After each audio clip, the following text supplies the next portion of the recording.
네. 자, 오늘 수업 내용은 이제 그 Q사와 ADME 그리고 Drop Likeness라는 개념에 대해서 우리가 이제 알아보도록 하겠습니다. 자, Q사라고 하는 것은 이제 그 우리가 Quantitative Structure Activity Relationship이라고 하는 것인데요. 그래서 구조 활성의 정량적인 관계라고 일반적으로 번역이 됩니다. 그래서 이 Q사는 화합물의 여러 가지 그 구조로부터 혹은 이제 화합물의 구조에서 얻을 수 있는 정보로부터 그 물리, 화학적 혹은 이제 생물학적인 여러 가지 활성들을 예측하는 그런 통계적인 방법을 의미하게 됩니다. 그래서 Q사에서는 우리가 일반적으로 그 일반적인 입력값을 우리가 디스크립터라고 하는데요. 디스크립터는 여러 가지 이제 물리화학적인 성질이나 혹은 화학 그 분자의 구조를 수치적으로 표현한 것을 우리가 일반적으로 디스크립터라고 부르게 됩니다. 그래서 이 디스크립터를 이용을 해서 이제 화학적인 혹은 생물학적인 활성값을 예측하는 것을 우리가 Q사 모델이라고 부르고요. 여기서 얘기하는 화학적인 활성값은 뭐 끓는 점이 될 수도 있고요. 녹는 점이 될 수도 있고 혹은 어떤 분자의 pKa 값이 될 수도 있고요. 이런 이제 화학적인 성질을 우리가 이제 정할 수가 있고요. 그 다음에 생물학적인 활성값이라고 하는 것은 뭐 IC50 값이라든가 특정 단백질과의 결합 여부 혹은 이제 로그 P 값 뭐 이런 것들이 될 수가 있습니다. 그래서 우리가 이제 화학이나 생물학에서 많이 사용되는 디스크립터와 이제 그 활성값 혹은 이제 액티비티 밸류라고 하는데요. 그 액티비티 밸류들을 정의에 대해서 우리가 한번 알아보도록 하겠습니다. 자, 우리가 우선 이제 그 Q사의 컨셉에 대해서 먼저 알아보면요. 그 최초의 Q사는 알리파틱 카본 물질에, 즉 이제 그 체인 형태의 그 탄소가 이제 체인 형태로 붙어 있는 그 체인 형태 물질에 끓는 점을 예측하기 위해서 사용되었습니다. 그래서 이 끓는 점을 예측할 때에는 이제 탄소의 개수와 알리파틱 체인 물질의 끓는 점 사이에 이제 비례 관계가 있다는 것이 이제 알려졌습니다. 최초에. 그러니까 알리파틱 카본이라고 하는 거는 이제 CnH2n 플러스 2겠죠. 그죠? 그러니까 그 메테인, 에테인, 뭐 뷰테인 뭐 이런 것들. 이런 이제 체인 형태의 몰레큘들을 우리가 이제 알리파틱 카본이라고 부르게 됩니다. 그죠? 자, 그래서 이 Q사 단계에서는 다음을 이제 표현을 하게 됩니다. 우선 이제 데이터를 선택을 해야 되고요. 그 다음에 그 데이터로부터 구조 및 혹은 이제 경험적인, 그러니까 사람들이 그 실험이나 그 직관을 통해서 알고 있는 여러 가지 표현자들을, 디스크립터들을 추출을 하게 되고요. 그 추출한 디스크립터 중에서 이제 중요하다고 생각되는 변수를 선택을 하고 그 다음에 모델을 선택을 하고요. 그 다음에 평가 검증을 하게 됩니다. 그래서 그 가장 대표적인 방금 얘기했던 예에서 보면은 이제 그 C1에서 메테인에서 이제 C12까지의 이런 이제 체인 형태 몰레큘들이 있을 때 탄소의 개수와 그 분자의 그 끓는 점 사이에는 지금 Y축이 끓는 점인데 끓는 점 사이에는 이렇게 이제 비례하는 거의 이제 매우 잘 비례하는 이런 관계식이 있다는 것이 이제 알려져 있습니다. 그래서 분자가 커지면 커질수록 이제 끓는 점이 점점 높아진다는 것을 우리가 알 수가 있고요. 네. 그래서 이제 분자의 표현자라는 것에 대해서 알아보면요. 분자의 표현자라고 하는 것은 이제 분자의 특징을 수치적으로 표현한 것입니다. 그래서 많이 사용되는 분자의 표현자들은 이제 다음과 같은 것들이 있는데요. 뭐 예를 들어서 이제 분자가 주어지면 우리가 이제 분자 각 원소의 개수, 탄소의 개수, 뭐 나이트로젠의 개수, CL의 개수, 옥시전의 개수 뭐 이런 것들을 우리가 셀 수가 있죠. 그 다음에 또 특징이 될 수 있는 것이 이제 rotatable bond의 개수, 그러니까 회전 가능한 결합의 개수. 그 다음 분자량, 혹은 뭐 분자의 쌍극자 모멘트, 혹은 이제 분자 표면의 넓이, 혹은 뭐 방향적 고리의 개수 등등. 여기 있죠. 이제 number of freely rotatable bond, 혹은 이제 뭐 number of secondary amine, 혹은 molecular weight, dipole moment, partial charge 이런 것들. 이런 여러 가지 이제 수치적으로 나타낼 수 있는 특성들이 이제 분자의 표현자라고 우리가 할 수가 있습니다. 그리고 이제 그러니까 이 방금 얘기했던 이런 성질들은 우리가 이제 분자의 어떤 이제 2D structure, 그러니까 분자의 2차원 구조식이 주어지면은 어느 정도 예측할 수 있는 것들이고요.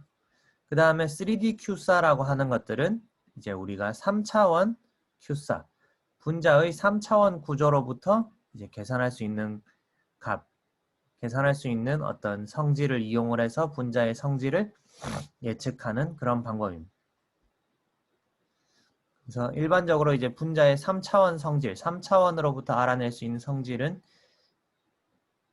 이제 분자가 이렇게 있을 때 반데르왈스 인트랙션, 혹은 이제 정전기적 포텐셜, 혹은 소수성 이런 것들을 계산하여서 이제 분자의 성질을 예측하는데 우리가 사용을 할 수가 있습니다. 그리고 이때에는 이제 분자의 3차원 구조가 필요하기 때문에 주로 분자의 결정 구조가 알려져 있는 분자들을 이제 사용을 많이 하게 됩니다. 그래서 결정 구조가 알려져 있지 않다면은 우리가 지난 시간에 했던 대로 분자의 3차원 구조를 우리가 어떤 서버나 프로그램을 이용을 해서 모델링을 해서 우리가 이제 사용을 해야 합니다. 그렇고요. 자, 주로 우리가 지금 이제 이 수업에서 다루는 분자들은 이제 뭐 신약 개발에 관련된 그런 내용들, 신약 개발 혹은 이제 뭐 생물학에서 많이 사용되는 그런 이제 활성값들에 대해서 알아보고 있는데요. 주로 예측의 대상이 되는 활성값으로 따지면은 그 활성값 중에 이제 중요한 것 중에 하나가 바로 이제 로그 P라는 값입니다. 자, 앞으로 로그 P라는 값이 이제 자주 등장하게 될 텐데요. 자, 로그 P는 파티션 코에피션트라고 하고요. 분배 계수라고 부릅니다. 분배 계수. 분배 계수의 정의는 바로 이렇게 주어집니다. 이 P 값은 X의 농도, 그러니까 이렇게 이제 물과 옥타놀이 있을 때 물이 이제 무거우니까 아래쪽으로 가고요. 옥타놀은 이제 가벼우니까 위쪽으로 가게 되죠. 그죠? 그래서 물과 옥타놀이 있을 때 여기에 이제 X라는 어떤 솔루트, X라는 용질을 녹이게 되면 그래서 일부는 물에 녹고 일부는 옥타놀에 녹게 되겠죠. 그런데 이제 그 물에 녹는 거의 비율 분의 옥타놀에 녹는 것의 비율을 우리가 이제 P값이라고 부릅니다. 그리고 이 P값에다가 로그를 취한 것을 우리가 이제 로그 P라고 부르고 일반적으로 이것을 우리가 이제 분배 계수라고 부르게 됩니다. 그러니까 직관적으로 얘기해서 분자가 소수성이라면은 그러니까 물을 싫어하는 하이드로포빅하다고 하면은 물이 이제 하이드로포빅하다고 하면은 그러니까 용질이 하이드로포빅하다고 하면은 이제 옥타놀에 더 많이 녹고 물에는 적게 녹게 되겠죠. 그래서 이제 이 P값이 커지게 될 것이고요. 그 다음에 그 어떤 용질이 친수성을 띈다고 하면은 이제 물을 좋아하는 성질을 가지고 있다라고 하면 이제 여기 물에 더 많이 녹을 것이고 옥타놀에는 적게 녹게 되겠죠. 그죠? 네.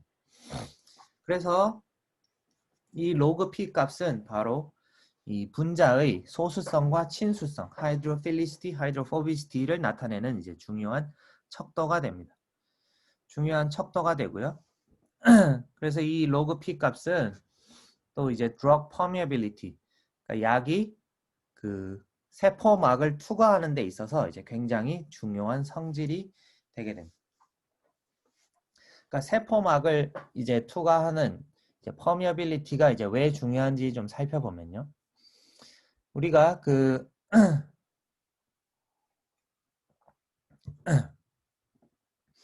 약이 이제 그 작용을 하기 위해서는 우리가 이제 어떤 약을 이제 복용을 했을 때 그 약이 이제 우리 몸에서 작용을 하기 위해서는 세포 안으로 침투해서 이제 그 세포 안에 있는 특정 단백질, 그 약이 결합을 해서 그 활성을 조절하는 단백질과 이제 결합을 해야 됩니다. 결합을 해야 되는데요. 근데 세포막이라고 하는 것은 일반적으로 이렇게 이제 바이레이어, 리피드 바이레이어로 이루어져 있습니다. 그러니까 이중 지질층인데요. 그러니까 리피드 몰레큘 한 개는 이렇게 생겼고요. 그래서 이 리피드가 이제 여러분들이 알다시피 헤드 부분은 하이드로필릭하고요. 테일 부분은 하이드로포빅하게 돼 있습니다. 그러니까 하이드로필릭한 부분은 친수성인 부분이 이제 바깥쪽으로 위로 가거나 아래쪽으로 가고 하이드로포빅한 소수성인 이 꼬리, 테일 부분이 이렇게 가운데로 이렇게 정렬을 해서 일종의 막을 이루게 됩니다. 그래서 이중 지질층이 되겠고요. 이러한 이제 그 리피드 바이레이어가 있을 때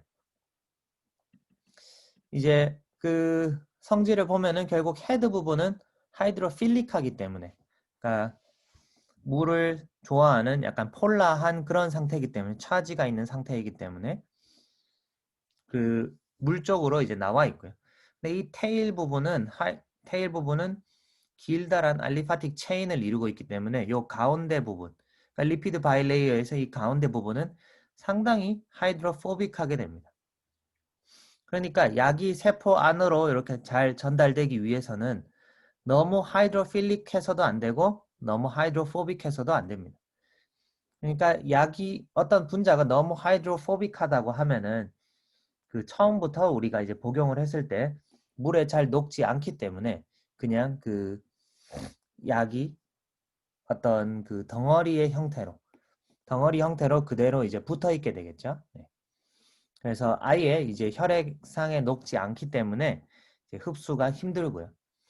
그 다음에 약이 너무 하이드로포빅하다라고 하면은 어떤 이제 신약 후보 물질 분자가 너무 하이드로포빅하다라고 하면은 이제 하이드로필릭 하다라고 하면은 이제 혈액에 녹아 있다가 그죠? 여기 바이레이어 바깥쪽에 이렇게 녹아 있거나 혹은 녹아 있다가 이렇게 이제 안쪽으로 이 막을 투과해서 뚫고 들어와야 하는데 이제 막을 뚫고 들어올 때 중간쯤 오면은 여기가 이제 하이드로포빅 하잖아요. 그죠? 이 하이드로포빅한 부분을 이제 통과하지 못한다는 거죠. 그러니까 너무 하이드로필릭하기 때문에 이제 그 하이드로필릭한 분자가 너무 하이드로필릭하다면은 이제 물에 있는 걸 선호하고 요 가운데 있는 걸 좋아하지 않기 때문에 가운데 이 테일 부분에 있는 것을 좋아하지 않기 때문에 들어가다가 이제 중간에 튕겨져 나오게 됩니다. 튕겨져 나오게 되고요. 그래서 아예 통과를 하기가 힘든 거죠. 그래서 효과적인 약이 되기 위해서는 중간 정도의 그러니까 너무 하이드로포빅하거나 너무 하이드로필릭하거나 그 두 가지 형태 모두 이제 좋지 않다는 거죠. 그래서 이제 중간 정도의 로그 P 값을 가져야 한다라는 것을 이제 사람들이 경험적으로 알고 있습니다. 그래서 로그 P 값이 이제 신약 개발을 하는 데 있어서 이제 굉장히 중요한 역할을 하게 되고요. 그래서 사람들이 이제 로그 P 값을 예측하기 위해서 굉장히 많은 그 모델들을 개발을 했습니다. 모델들을 개발을 했고요. 그래서 가장 간단한 뭐 예측 모델을 한 가지를 살펴보면 어떤 요런 이제 분자가 있을 때 이 분자를 프래그먼트별로 이렇게 나누게 됩니다. 그러니까 조각조각 나누게 되고요. 그래서 예를 들어서 요런 이제 그 벤진 링이 있다라고 하면은 이 벤진 링이 있을 때에는 이 로그 P 값이 일반적으로 얼마 증가하더라. 그러니까 그런 이 로그 P 값에 대한 기여도를 통계적으로 이렇게 컨트리뷰션을 이미 테이블화 시켜 놓은 것이 있습니다. 테이블화 시켜 놓은 것이 있고요. 그래서 요런 그룹 혹은 이제 요런 메틸 그룹 뭐 요런 이제 그 sp3 카본과 그 sp3 옥시전 사이에 있는 요런 이제 카본 뭐 요런 이제 옥시전이 있을 때 혹은 이제 이런 터미널 메틸기가 있을 때 이제 각각이 이제 얼마만큼 각각이 있고 없고에 따라서 로그 P 값에 대해서 얼마만큼의 그 컨트리뷰션을 주느냐, 얼마만큼의 기여를 하느냐를 통계적으로 이제 수치화 시켜놓은 테이블이 이제 오른쪽에 있고요. 하이드로필릭, 리포필릭, 프래그먼트 컨스턴트라고 돼 있고. 그래서 그 어떤 조각, 특정 조각의 존재 유무에 따라서 이 테이블로부터 이제 그 값을 뽑아와서 이제 플러스 마이너스를 함으로써 로그 P 값을 예측하는 이러한 이제 간단한 모델들을 예전에는 사람들이 이제 많이 개발을 했었습니다. 많이 개발을 했었는데요. 근데 최근에는 이제 이러한 모델들도 이제 상당히 이제 많이 그 refine, 상당히 많이 이제 그 improve가 되었고요. 네. 그다음에 그 또 다른 이제 주요한 이제 화학적 혹은 이제 생물학적인 활성값에 대해서 이제 그 여러분들이 어떤 이제 신약 개발 관련된 논문이나 그런 이제 문헌들을 읽다가 보면은 자주 보게 되는 이제 그 값인데요. 그 값이 바로 이제 IC50라고 하는 값입니다. IC50. 이 IC50는 이제 Half Maximal Inhibitory Concentration이라고 해서요. 네. 그 생물학적인 반응의 활성이 50%로 줄어드는 지점에서의 약의 농도를 의미하게 됩니다. 그러니까 어떤 이제 단백질들이 쭉 있는데 이 단백질들에게 이제 약을 쳤을 때 그러니까 어느 정도 약을 쳤을 때 이제 단백질들이 처음에는 이제 100% 약이 없을 때는 이제 100%로 활동을 하다가 약을 넣기 시작하면은 이제 활성이 점점 떨어지게 되겠죠. 일반적으로 이제 그 인히비터라고 했을 때 그러다가 이제 그 어느 정도 농도에 달하면은 이제 존재하고 있는 단백질 중에 50%가 이제 활동을 멈추고 50%는 활동을 하고 있는 그러한 포인트가 있겠죠. 그죠? 네. 그러한 포인트가 있고 거기에서 약을 더 많이 넣으면은 이제 단백질의 활성이 이제 0으로 수렴하게 되는 그러한 이제 패턴을 보이게 될 겁니다. 그래서 이때 이제 생물학적인 반응 활성이 50%로 줄어드는 지점에서의 약의 농도를 우리가 이제 IC50라고 합니다. 그래서 거꾸로 생각해 보면은 이 IC50 값이 작으면 작을수록 강력한 약이라는 것을 알 수가 있습니다. 그러니까 왜냐하면 조금만 넣어도 그러니까 IC50 값이 작다라고 하는 거는 조금 넣었는데 그 시험관 안에 있는 단백질 중에 절반이 이제 활동을 멈추었다라는 뜻이기 때문에 IC50 값은 이제 작으면 작을수록 강력한 약이 된다라고 우리가 할 수가 있습니다. 그래서 일반적으로 시판되는 약들은 대략 이제 큰 경우에는 마이크로몰라 하지만 대부분은 이제 나노몰라 범위에서 IC50 값을 가지게 된답니다. 그러니까 어떠한 약을 우리가 먹었을 때 혈액 안에서 나노몰라 수십 혹은 수백 나노몰라 정도 이제 존재하면은 그 약이 어느 정도 이제 효과를 가지게 된다라는 뜻이 됩니다. 그러니까 만약에 이 범위가 굉장히 크다라고 하면은 농도가 굉장히 크다라고 하면은 거꾸로 얘기해서 어떤 약이 이제 단백질의 활성을 죽이기 위해서는 단백질의 활성을 낮추기 위해서는 약을 굉장히 많이 혈액 안에 투여를 해야 된다. 혈액 안에 존재해야 된다. 라는 의미가 되겠고요. 그렇죠? 그래서 이제 이 IC50 값은 작으면 작을수록 강력한 약이 된다. 라는 점을 이제 여러분들이 기억을 해주시면 좋을 것 같습니다. 그래서 이 IC50 값은 여러분들이 이제 어떤 생화학적인 이제 그런 드럭 디스커버리나 이제 그런 실험을 할 때 이제 굉장히 자주 그 나타나지는 이제 그런 양상이고요. 그다음 이제 리핀스키's Rule of Five라고 하는 것은 이제 경구용 약이 될 수 있는 분자가 만족을 해야 되는 기본적인 규칙에 대한 이제 그 어떤 임피리컬한 룰, 그러니까 실험적인 규칙이 되겠습니다. 이것은 이제 그 1997년 이제 파이저에서 일하고 있던 메디시널 케미스트리인 이제 크리스토퍼 리핀스키에 의해서 제시가 된 룰이고요. 그래서 리핀스키라는 사람이 이제 약을 개발을 하다 보니까 일반적으로 이제 경구 투여약, 그러니까 우리가 그냥 먹는 약, 물과 함께 먹는 약의 경우 이제 분자들이 적당히 크기가 작고 이제 리포필릭 어느 정도 이제 친지방성의 이제 성질을 가지고 있다는 점에서 착안을 해서 대략적인, 그러니까 경험적이고 대략적인 어떤 룰을 이제 만든 겁니다. 그러니까 이러한 룰을 만족을 해야 약이 될 가능성이 높다라는 것이죠.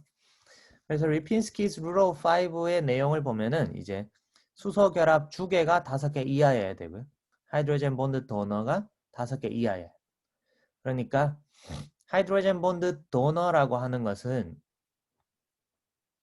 그 OH 혹은 NH 그룹과 같이 이제 그 unpaired electron, 그러니까 비공유 전자쌍이 있는 거죠. 그죠? 그러니까 OH와 NH 그룹에 있는 O와 N의 경우에는 그 unpaired electron을 가지고 있기 때문에 그 하이드로젠 본드를 할 수가 있잖아요. 그죠? 옆에 있는 다른 하이드로젠과 이렇게 이제 강한 인터랙션을 우리가 할 수가 있습니다. 그렇죠? 자, 그다음에 하이드로젠 본드 억셉터. 자, 하이드로젠 본드 억셉터라고 하는 것은 이제 수소입니다. 수소. 그죠? 그러니까 전자를 받기 때문에 우리가 이제 그러니까 수소가 일반적으로 전자를 받음으로써 수소 결합이 일어나기 때문에 이제 하이드로젠 본드 억셉터를 얘기할 때는 이제 수소의 개수고요. 그래서 그러니까 이 억셉터로 이제 작용할 수 있는 수소는 즉 이제 옆에 있는 원자에게 공유 결합하고 있는 원자에게 전자를 많이 빼앗겨서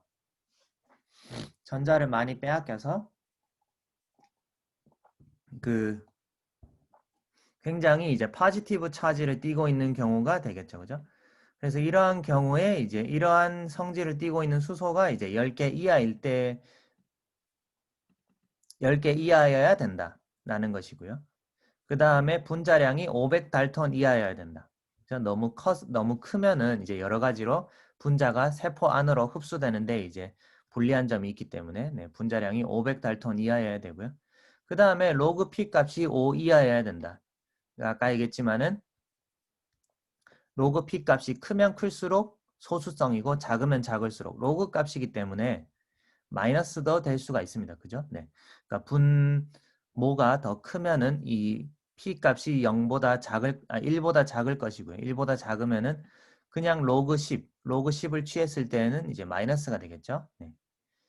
그래서 이 로그 P 값은 이제 플러스부터 마이너스까지 다 가능한데 지나치게 친수성이거나 지나치게 소수성이지 않은 이제 그런 분자여야 된다는. 그래서 로그 P 값이 5보다 작거나 같아야 된다. 라는 요런 이제 룰을 그 제안을 했고요. 대부분 다 이 룰에 나오는 숫자들이 이제 5의 배수기 때문에 그 리핀스키's Rule of Five라고 부르게 됩니다. 그리고 이제 리핀스키's Rule of Five가 제시된 다음에 이제 여러 가지 이제 변형된 규칙들이 뭐 제시가 되었는데요. 그 중에 하나가 이제 그 중에 이제 조금 더 확장된 버전이 바로 이제 여기 밑에 있는 것들입니다. 그러니까 조금 더 확장된 버전에서는 로그 P 값이 마이너스 0.4에서 5.6 범위 안에 있어야 되고 그 다음에 분자 굴절률이 이제 40에서 130, 그 다음에 몰레큘러 웨이트이 180에서 480, 그 다음에 원자의 개수가 20개에서 70개 정도 사이에 있어야 되고 로테이터블 번드의 개수, 회전 가능한 결합의 개수가 10개 이하여야 된다. 그 다음에 극성을 띠는 표면이 그러니까 차지가 있는 표면이 약 140 제곱 앵스트롬보다 작아야 큐빅 앵스트롬보다 이제 작아야 된다. 큐빅이 아니고 스퀘어 앵스트롬보다 작아야 된다. 나는 이제 이러한 조금 더 이제 임프루브된 조금 더 이제 그 자세하게 써져 있는 그런 이제 그 규칙도 이제 제시가 되었고요. 네. 그 다음에 이제 이 리핀스키스 룰 오브 5는 이제 drug like 모레큘들을 이제 얘기하는 것이고요. 그 다음에 lead like 모레큘이라고 하는 것은 이제 lead like라고 하는 것은 이제 lead는 이제 약은 아닌데 이제 약이 될 수 있는 어떤 출발 물질을 우리가 보통 이제 lead라고 하게 됩니다. 그래서 번역하면은 선도 물질이라고도 하는데요. 이러한 이제 선도 물질의 경우에는 일반적으로 그 최종적인 신약 물질보다 작은 경우가 대부분이고요. 그래서 이러한 이제 리드 컴파운드를 찾기 위해서는 이제 룰 오브 3가 제시가 되었습니다. 그래서 룰 오브 3에서는 로그 P가 3보다 작아야 되고 분자량이 300달톤보다 작아야 되고 그 다음에 하이드로젠 본드 도너와 억셉터의 개수가 3개 이하여야 된다. 그 다음에 로테이터블 반드의 개수가 3개 이하에 된다. 뭐 이런 이제 임피리컬한 룰, 그러니까 경험적인 룰이 제시되기도 하였습니다. 자, 그 다음에 이제 신약 개발에서는 우리가 ADME 혹은 이제 ADMET라고 하는 개념들이 나오는데요. 이 ADMET는 바로 이제 양리학 및 이제 약물 동태학, 파마콜로지나 이제 파마코키네틱스에서 중요한 역할을 하는 5가지 성질을 의미하는 것에 이제 약어가 됩니다. 그래서 이제 A는 absorption, D는 distribution, M은 metabolism, E는 excretion, 그리고 이제 T는 toxicity. 자, 그래서 absorption은 흡수, distribution은 분배, metabolism은 대사, excretion 배설, 이제 toxicity는 이제 독성이 되겠습니다. 그러니까 약을 먹으면은 일단 좋은 약이 되기 위해서는 이제 적절히 흡수가 돼야 되고요. 적절히 흡수가 돼야 되고 그 다음에 내가 원하는 곳에 디스트리뷰션 가야 되겠죠. 내가 원하는 곳으로 이제 분배가 돼야 되고 그 뒤에 이제 메타볼리즘을 통해서 이제 이 약이 적절히 이제 분해가 돼야 되는 거고요. 네. 약이 이제 전혀 분해가 되지 않거나 뭐 계속 몸 안에 남아 있으면은 문제를 일으킬 수가 있겠죠. 네. 그래서 적절히 분해가 된 다음에 익스크레션 이제 어느 정도 시간이 지나고 나면은 이제 배설이 돼야 되겠고요. 그 다음에 이제 어떤 toxicity, 그러니까 독성을 가지고 있느냐, 뭐 그런 것도 우리가 이제 한번 이제 고려를 해야 됩니다. 그러니까 약이 되기 위해서는 이제 독성이 있어서는 안 되기 때문에 그래서 이러한 것들을 이제 고려하는 것을 우리가 이제 pharmacokinetics라고 이제 부르게 됩니다. 그래서 이러한 성질들이 이제 이러한 성질들이 다 좋은 성질을 만족을 해야 좋은 약이 될 수가 있기 때문입니다. 그래서 이제 흡수의 중요한 역할을 보면은 이제 그 이제 로그 P 값이 중요한데요. 그러니까 약을 이제 우리가 먹어서 흡수가 되려면은 아까도 얘기했지만은 이제 위와 장을 통해서 혈류 속으로 적절히 흡수가 되어야 되고요. 네. 혈류 속으로 적절히 흡수가 되기 위해서는 이제 적절한 로그 P 값을 가져야 됩니다.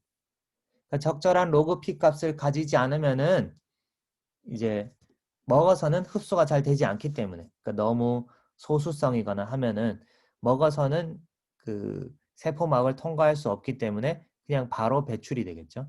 그럴 경우에는 이제 정맥 주사를 통해서 투여가 돼야 되는데 이제 아무래도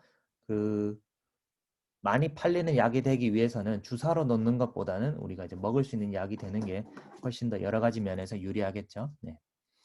그 다음에 분배의 경우에는 이제 흡수된 약이 몸의 여러 기관으로 이제 분배가 돼야 되는데요. 이때에도 이제 어떤 특정 막 단백질을 얼마나 이제 통과하느냐 이러한 것들을 우리가 이제 고려를 해야 합니다. 고려를 해야 하고요. 그 다음에 대사의 경우에는 이제 흡수된 약은 일반적으로 간에 있는 사이토크롬 P450이라는 단백질에 의해서 분해가 되기 시작합니다. 약이 흡수됐다가 시간이 지나면은 간에 있는 단백질에 의해서 분해가 되는데요. 네. 일반적으로 약이 분해된 이후에는 이제 활성이 사라지기 때문에 이제 약의 활성이 약해지고요. 그래서 약이 얼마나 빨리 혹은 얼마나 천천히 이제 분해되느냐 이런 것들도 우리가 이제 고려해야 될 부분이 되겠습니다. 신약을 개발할 때에는 약이 너무 빨리 분해가 돼 버리면은 이제 작용 시간이 짧기 때문에 이제 문제가 되겠죠. 네. 그 다음에 배설의 경우에는 이제 흡수된 약은 대부분 이제 신장에서 걸러져서 소변으로 배출이 되게 되는데요.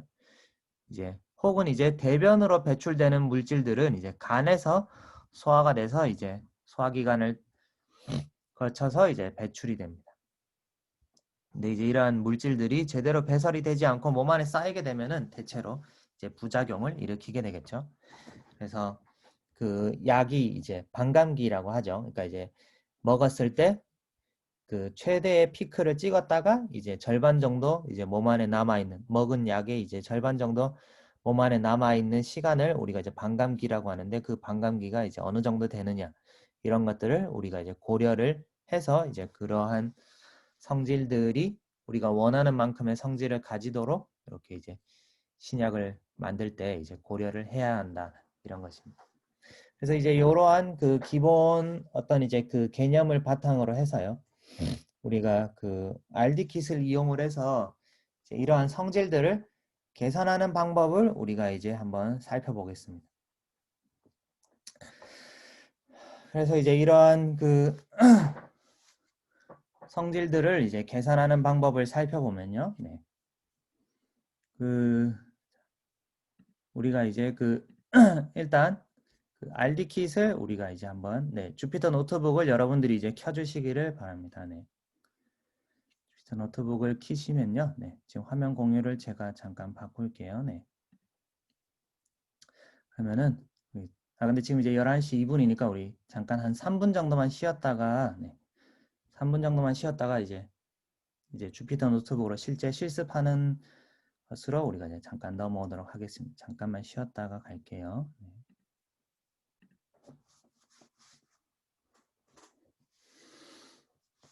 네, 안녕하세요. 자, 그럼 이제 다시 이제 그 수업을 이제 계속해 보도록 하겠습니다. 그래서 여러분들 일단 주피터 노트북을 켜주시고요. 네, 주피터 노트북에서 RD킷을 키시면요. 네. 자, 그래서 이제 RD킷에서 이렇게 이제 여러분들이 이제 RD킷을 이제 불러 오시면요. RD킷에서 분자의 여러 가지 이제 성질들을 계산할 수 있는 모듈이 있습니다. 계산할 수 있는 모듈은 바로 이제 여기 이제 RD킷 밑에 캠이라는 모듈 안에 있는 RDmol descriptors라는 모듈 안에 여러 가지 디스크립터들이 디파인이 되어 있습니다. 이미. 네. 그래서 여기 있는 사이트에 들어가시면요. 제가 여기 이제 주피터 노트북 요거 뭐 끝나고 올려놓을 건데요. 네. 일단 이름을 바꾸죠. 11 오늘이 며칠이다. 오늘이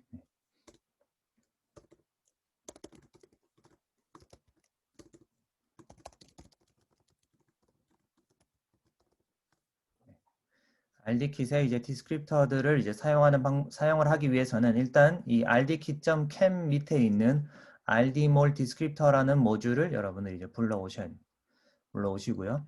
그 다음에 여기 이제 rdkit.cam.rdmol descriptor에서 이제 그 안에 있는 펑션들을 계속 이제 길게 쓰기가 귀찮기 때문에 한번 이제 일단 다 불러오도록 하겠습니다. 다 불러오고요. 그래서 이제 이 RD킷 안에 있는 이 디스크립터들이 어떤 게 있는지 이 사이트에 들어가시면요.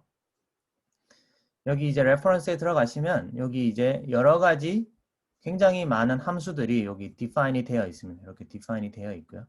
그래서 그 중에서 뭐 몇 가지를 살펴보면 여기 이제 calc, exact, mol, wt, molecular weight, 그러니까 정확한 분자량을 계산한다거나 혹은 이제 여기 밑으로 조금씩 내려가 보면요. 화면 보이시죠? 네. 제 거 화면 보이시죠? 네. 웹사이트 화면이 제가 공유를 했으니까. 그래서 여기 밑에 보면은 이제 calc, num, aliphatic, carbocycle, 뭐 calc, num, aliphatic rings. 그러니까 이제 aliphatic ring의 개수가 이제 몇 개냐. 혹은 이제 number of amide bond 개수가 몇 개냐. 뭐 aromatic ring의 개수가 몇 개냐. 혹은 여기에 보면 이제 returns the number of hydrogen bond acceptors for molecule, returns the number of hydrogen bond donors for a molecule. 그러니까 하이드로젠 본드 액셉터와 하이드로젠 본드 도너의 개수 뭐 이런 것들도 이제 계산을 해주게 됩니다. 그래서 여기 이제 괄호치고 몰이라고 되어 있잖아요, 그죠? 그러니까 이제 몰레큘을 여기다가 집어넣으면은 RD킷 몰레큘 오브젝트를 여기에 집어넣으면은 이러한 성질들을 이제 계산을 해주게 됩니다. 이제 칼크, 넘, 리핀스키, HBA. 그래서 여기에서는 이제 number of 리핀스키 하이드로젠 본드 액셉터, number of 리핀스키 하이드로젠 본드 도너 이렇게 되어 있는데, 그러니까 리핀스키 하이드로젠 본드 액셉터와 도너라고 하는 거는 앞에 있는 것과의 차이는 이제 얘네들은 OH 그룹과 옥시전, 그러니까 OH와 NH 그룹들을 이제 고려한 것이 되겠습니다. 그 다음에 calc num rings는 이제 뭐 number of ring, 링의 개수를 계산한다거나 calc num rotatable bond라는 함수는 이제 number of rotatable bond, 그러니까 회전 가능한 본드의 개수를 계산한다거나 이런 것들을 우리가 이제 할 수가 있습니다. number of saturated rings, number of spiral atoms, 그러니까 여러 가지 굉장히 다양한 그 성질들을 우리가 여기에서 이제 계산을 할 수가 있고요. 네. 그 중에서 오늘은 이제 그 리핀스키's rule of 5와 관련된 것들의 예시를 한번 살펴보도록 하겠습니다. 그래서 아까 얘기했듯이 이제 리핀스키's rule of 5에는 그 네 가지를 고려한다고 했죠, 그죠? 네. 그래서 exact molecular weight, 그러니까 정확한, 그러니까 molecular weight이 아까 뭐라고 했어요? 500 이하여야 된다 그랬고, 그러니까 500 달톤 이하여야 된다 그랬고, 그 칼크 크리펜 디스크립터에서는 사실은 이제 로그 P 값을 이제 계산해 줍니다. 로그 P 값을 이제 계산해 주는 루틴이고요. 여기는 이제 하이드로젠 본드 도너의 개수, 얘는 이제 하이드로젠 본드 억셉터의 개수를 이제 계산해 주는 함수가 되겠습니다. 그래서 이제 그 요 예제에서는, 아래 예제에서는 이제 우리가 계속 사용했던 이제 drugs.smi 파일에서 분자들의 이제 성질을 계산하는 예제를 우리가 한번 돌려보겠습니다. 그래서 여기서 이제 많이 했듯이 molecules라는 이제 빈 리스트, 몰레큘을 담을 빈 리스트를 우리가 define 하고요. 그 다음에 여기 drugs.smi라는 파일을 열어서 한 줄씩 읽은 다음에 이제 이 smiles, 그 smiles들을 이제 smi라는 변수에 담습니다. 이 smi라는 변수에 담은 다음에 이제 mole from smiles라는 함수를 이용을 해서 이 smiles를 molecule object로 바꿔줍니다. molecule object로 바꿔주고 이 molecule object를 molecules라는 리스트 안에다가 이제 추가를 시키는 거죠. 자, 이렇게 하면은 우리가 앞에서 했던 대로 이제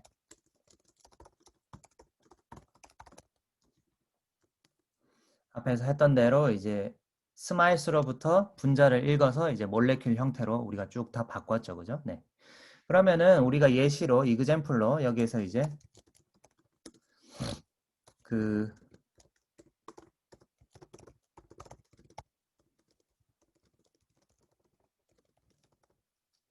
하이드로젠 본드 억셉터의 개수를 이제 카운트 해봅시다.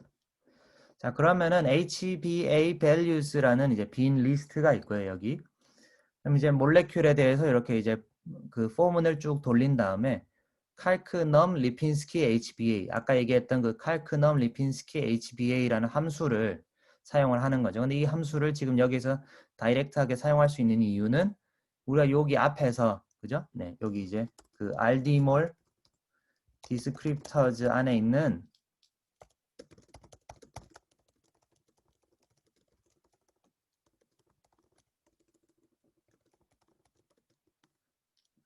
모든 함수를 임포트 하였기 때문에 이제 우리가 바로 사용을 할 수가 있는 거죠. 네. 그래서 이 몰레큘에 여기에서 이제 몰레큘의 분자에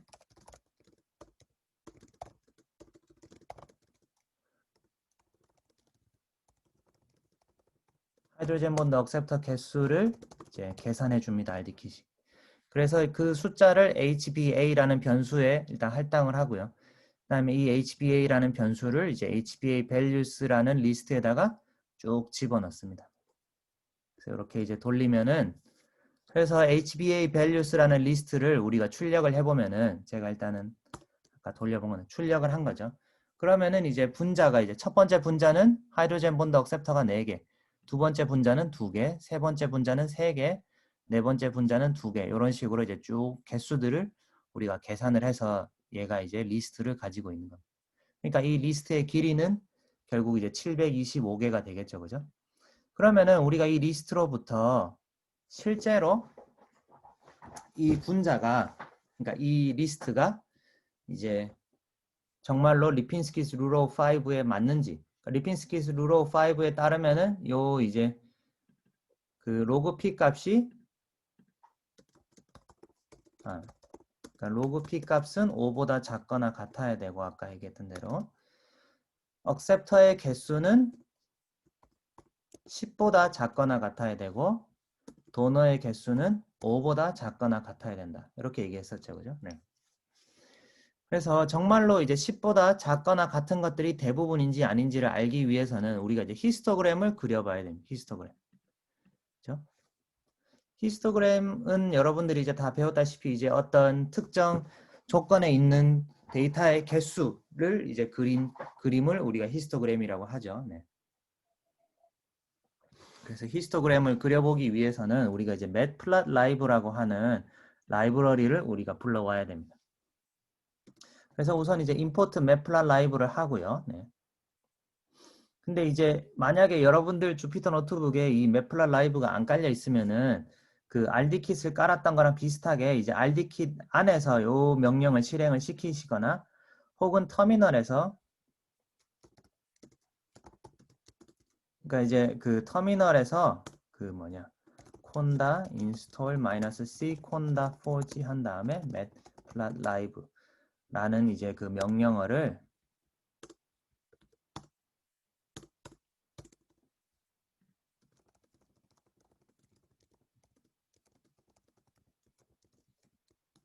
터미널에서 이제 이 명령을 실행을 시키면은 네, 설치가 되게 됩니다. 그래서 이제 matplotlib는 그 예쁜 그림을 그려주는 그러니까 이제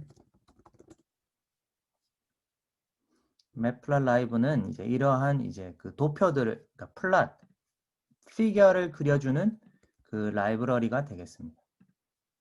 그래서 여러분들이 알아두시면은 이제 굉장히 유용할 수가 있고요.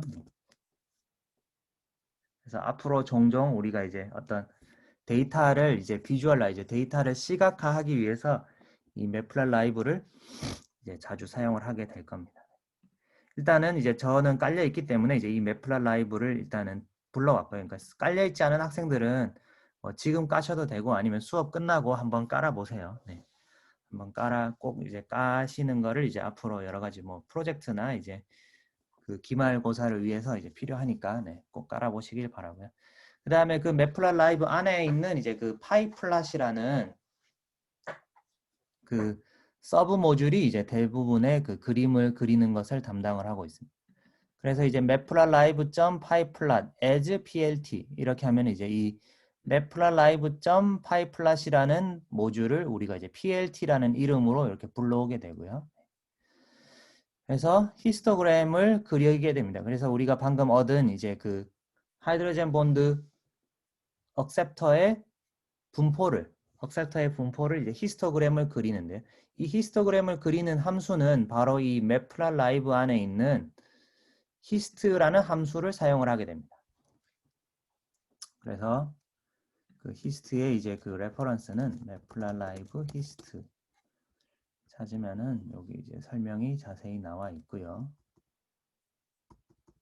다 영어로 돼 있어서 조금 뭐 아쉽긴 하지만 근데 한국어로 돼 있는 것도 여러분들이 이제 찾으면은 그 많이 찾으실 수가 있어요. 그러니까 이제 matplotlib은 워낙 많은 사람들이 사용하는 거라서요. 네, matplotlib 뭐 튜토리얼 이렇게 한국어로 검색을 하시면은 그 되게 많은 이제 그 블로그나 이런 것들이 이제 또 여러분들이 참고할 수 있는 블로그들이나 뭐 이런 설명 사이트들이 굉장히 많기 때문에 네, 이런 데를 이제 하다가 헷갈리는 부분이 있으면은 꼭 참고를 해서 확인을 해주시기를 바라고요. 네. 자, 여기까지 따라오고 있죠. 네. 자, 그래서 이제 이 HBA value는 지금 결국 하이드로젠 본드 억셉터의 그 개수의 리스트잖아요. 725개의 리스트가 되겠습니다. 개수들이 이렇게 쭉 들어가 있는데요. 네.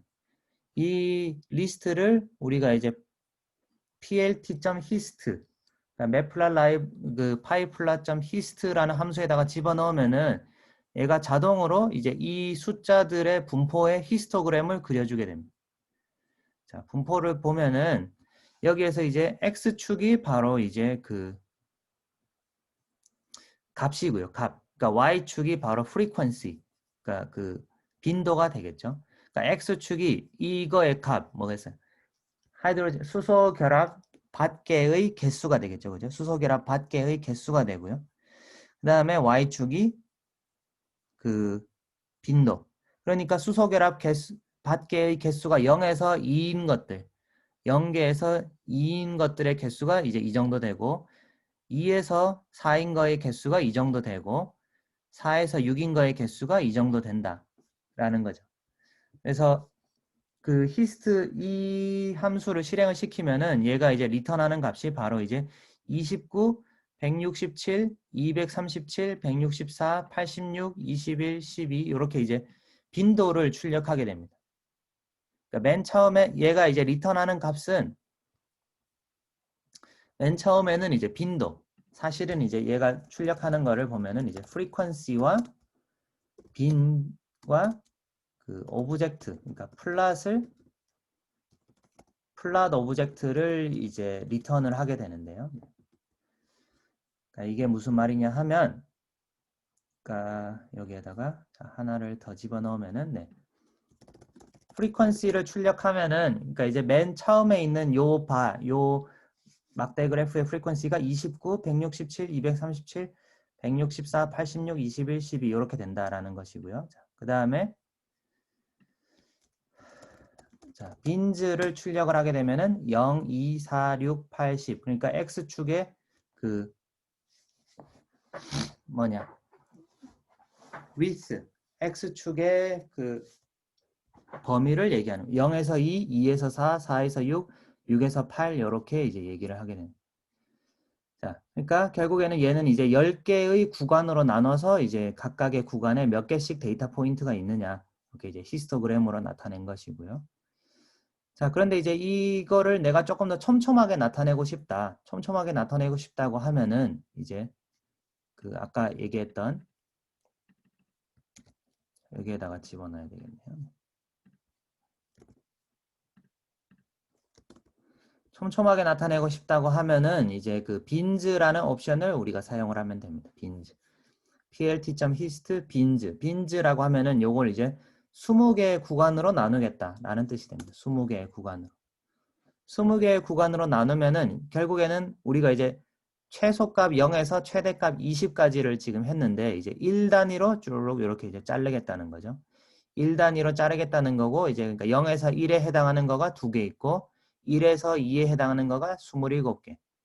그 다음에 2에서 3에 해당하는 게 이제 74개, 3에서 4에 해당하는 게 93개. 결국 제일 많이 존재하는 거는 이제 5개가 있는 경우겠죠. 그죠? 5개가 있는, 억셉터가 5개 있는 경우. 네. 그래서 이제 이런 것들을 우리가 이제 알아낼 수가 있습니다. 이렇게. 그래서 이제 히스토그램을 그릴 수가 있고요. 그래서 이 매플럿 라이브를 이용을 하면은 이제 이렇게 그래프를 그려주는 이제 라이브러리인데요. 그래서 이렇게 이제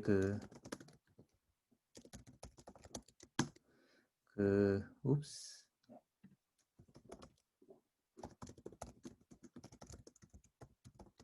이렇게 이제 X축과 Y축의 어떤 이제 그러니까 그림을 네, 그릴 수가 있는데요. 네. 이제 그림 그리는 거에 대해 X축과 Y축의 이제 여러 가지 이제 성질이나 이런 색깔들도 다 조정을 할 수 있는 옵션이 있는데 이제 그 옵션들은 이제 조금 있다가 우리가 이제 다음 시간이나 다다음 시간에 조금 더 자세히 알아보도록 하고요. 어쨌든 이제 이런 식으로 우리가 이제 데이터를 뽑아내서 데이터의 이제 그 분포, 성질을 우리가 이제 예측을 할 수가 있다라는 것이죠. 성질을 예측을 할 수가 있다는 것이고요. 자, 그래서 이제 그 리핀스키스 룰 오브 5가 얼마나 맞는지를 보면은 자, 여기 보면 이제 0에서 아까 이제 10보다 작거나 같아야 된다 그랬죠. 그죠? 그러니까 대부분의 분포를 봤을 때 대부분의 지금 이제 시판되고 있는 약들이 이제 하이드로젠 본드 억셉터의 개수가 이제 10보다 작거나 같다라는 거를 우리가 이 히스토그램으로부터 알 수가 있겠죠. 그러니까 10보다 큰 경우가 이제 상당히 이제 적다라는 것도 우리가 추가적으로 알 수가 있습니다. 그렇기 때문에 경험적으로 이제 리핀스키스 룰 오브 5가 뭐 어느 정도 이제 잘 맞다라는 것을 우리가 이제 여기서부터 알 수가 있고요. 그래서 이제 몰레큘러 웨이트도 한번 이제 더 해보면은 이제 몰레큘러 웨이트를 계산하는 방법은 그 다음에 이제 로그 P를 한번 계산해 봅시다. 로그 P. 로그 P는 이제 칼크 크리펜 디스크립터라는 펑션을 이용을 하면은 사실은 이제 여기에서 그 계산하는 이제 로그 p 값은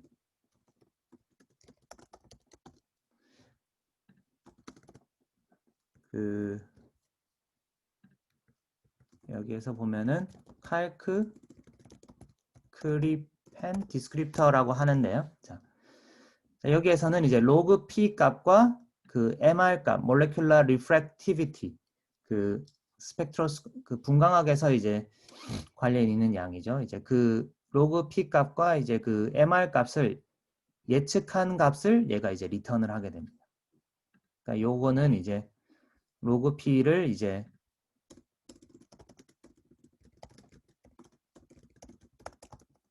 예측 값을 이제 계산을 하게 되는데요. 네. 그 로그 p 값은 이제 상당히 정확하게 우리가 이제 그 아까 보여드렸던 어떤 단순한 Q4 모델로 상당히 정확하게 예측을 할 수가 있기 때문에 최근에는 이제 이런 값들을 많이 사용을 하고 있고요. 네. 그래서 우리가 앞에서 봤듯이 자, 로그 p values라는 이제 빈 리스트를 선택을 이렇게 생성을 하고요. 그 다음에 이제 calc, prepend, descriptors m 자 이렇게 해가지고 이 값을 이제 얘가 계산을 하는 게 로그 p 값이랑 mr 값 두 가지를 계산을 해서 이렇게 리턴을 하게 됩니다. 얘는 이제 리턴 값이 두 개라는 데에 이제 주의를 하시고요.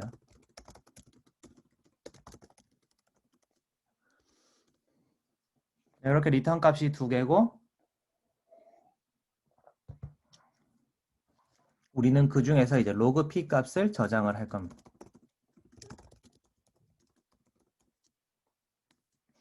이렇게 하면은 이제 에러 없이 끝났으면은 로그 p 값이 제대로 저장이 되었다라고 우리가 생각을 할 수가 있죠. 그래서 이제 여기에서 print log p values를 실행을 시켜보면은 이렇게 이제 725개의 약 분자들의 로그 p 값, 예상된 로그 p 값들이 이렇게 실수 값으로 쭉 들어가 있습니다.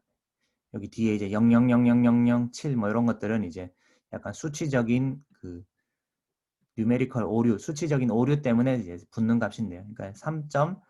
첫 번째 몰레킬의 경우에는 로그 p 값이 3.4841이다. 뭐 이렇게 이해를 하시면 되겠습니다. 그래서 아까 했던 거와 마찬가지로 우리가 이제 히스토그램을 그려보면요.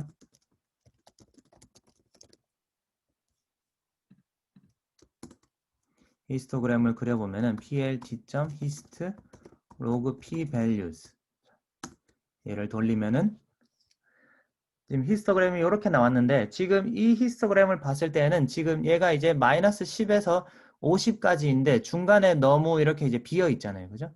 그러니까 이제 데이터가 대부분 한 군데 몰려 있고 지금 이거는 맥스 값이 그러니까 데이터 안에 있는 맥스 값이 너무 크기 때문에 너무 큰 튀는 값이 하나 있어서 이제 이렇게 보이는 거고요.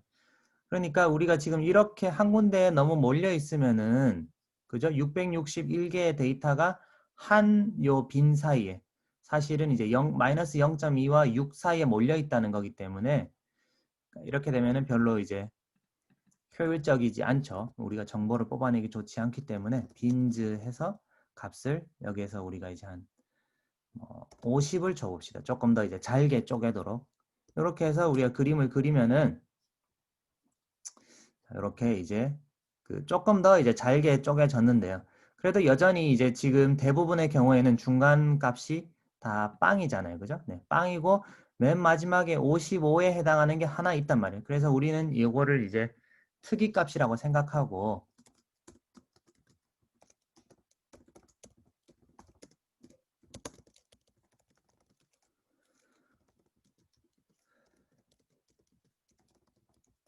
아웃라이어라고 생각하고 우리가 이제 계산을 50 이상은 우리가 이제 찍지 않고 대략 이제 한 15까지만 찍어 봅시다.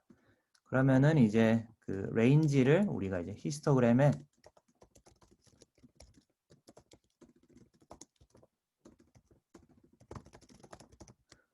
범위를 설정해 줄 수가 있는데요. 히스토그램의 범위를 설정을 하게 되면은 하는 방법은 plt.hist log p values beans equal 50 한 다음에 그 다음에 이제 range라는 옵션을 이제 우리가 주면 range equal 마이너스 10에서 우리가 15까지 한번 이렇게 이제 해봅시다. 이렇게 실행을 시키면은 이제 요 range 옵션을 주면은 이제 제일 작은 값이 마이너스 10이고 제일 큰 값이 15다. 이렇게 이제 주어지게. 그거를 이제 50개로 쪼개라. 이런 뜻이고요. 그래서 이렇게 이제 쪼개진 히스토그램을 보면은 대부분 0에서 5 사이에 몰려 있는 것을 우리가 이제 알 수가 있죠. 네. 0에서 5 사이에. 그래서 이제 리핀스키스 룰 오브 5가 이제 어느 정도 잘 맞다. 물론 이제 5를 넘어서는 이제 약들도 좀 있지만은 대부분의 경우에는 5보다 로그 p 값이 5보다 작거나 같다라는 것을 우리가 이제 알 수가 있습니다.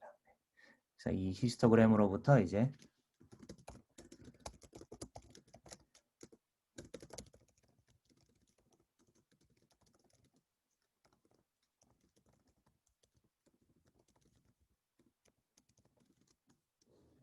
대부분의 약분자들은 이 로그 p 값이 5보다 작거나 같다라고 이제 할 수가 있습니다. 그죠? 네. 이런 것들을 우리가 히스토그램을 그려봄으로써 알 수가 있고요. 네. 그래서 오늘은 여기서 이제 이런 식으로 우리가 그 여러 가지 성질들을 이제 계산을 하고, 그죠? 대표적인 중요한 성질들을 계산을 하고 그 성질들의 분포를 그려보는 것을 이제 실습을 하였고요. 그래서 지금 이제 이 두 가지를 했는데요. 나머지 것들. 그러니까 여러분들이 이제 직접 이제 그 하이드로젠 본드 도너의 개수의 히스토그램을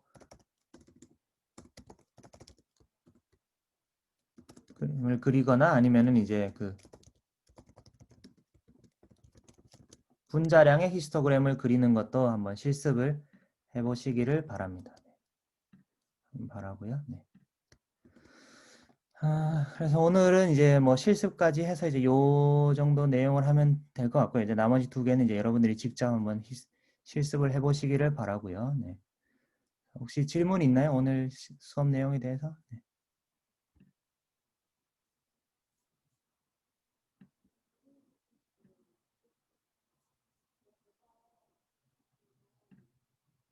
네. 질문이 없으시면 오늘 여기까지 하고요. 네. 그래서 이제 제가 또 이제 그 숙제를 하나 내드렸어요. 그래서 이제 지금 리핀스키스 룰 오브 5도 결국에는 이제 약을 디자인하는 어떤 그 경험적인 룰에 대한 것인데요. 그거랑 비슷하게 이제 QED라고 하는 그 drug likeness, 그러니까 얼마나 약이 될 가능성이 높으냐라는 것을 예측하는 그 값이 있습니다. 값. 그래서 그 drug likeness라고 하는 값에 대한 그 논문을 올려놨는데요. 그 짧은 논문이니까 여러분들이 이제 읽을 수 있는 데까지 읽어보고요. 네, 거기에 대해서 이제 요약해서 네, 요약문을 제출하는 이제 숙제를 과제를 제가 올려놨으니까 네, 2주 뒤에까지 제출해 주시면 되겠습니다. 네. 더 질문이 없으시면 오늘 여기까지 하고요. 질문이 뭐 추가적으로 질문이 떠오르시면은 네, 이루리로 네, 알려주시기 바랍니다. 감사합니다. 감사합니다.